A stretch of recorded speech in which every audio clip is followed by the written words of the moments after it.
এই মেয়ে, কি করছো? মন্দিরে প্রবেশ করো না। দেখছো না তুমি এখন অশুদ্ধ?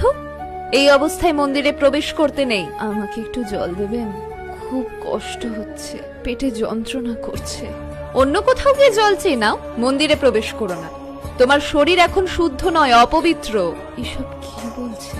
যেই সতীচ্ছেদ হতে সমস্ত বিশ্ব সংসার সৃষ্টি, যেই অঙ্গ প্রত্যেক নারীর গর্ব হওয়া উচিত, যে ঋতুস্রাব একটি মেয়ের মাতৃত্বের স্বাদ পাওয়াকে চিহ্নিত করে, তা কি করে অপবিত্র অসুচি হতে পারে? তর্ক করো না, মন্দির পরিত্যাগ করো এই মুহূর্তে। তাহলে তো এই মন্দিরে যেই দেবী মায়ের প্রতিষ্ঠান, তিনিও অপবিত্র। সেই মায়েরও তো ঋতুস্রাব হয়, তিনিও কি তার নিজের মন্দির ত্যাগ করবেন? এসব কি বলছো তুমি? বিশ্বাস না হলে আপনি নিজে গিয়ে দেখুন।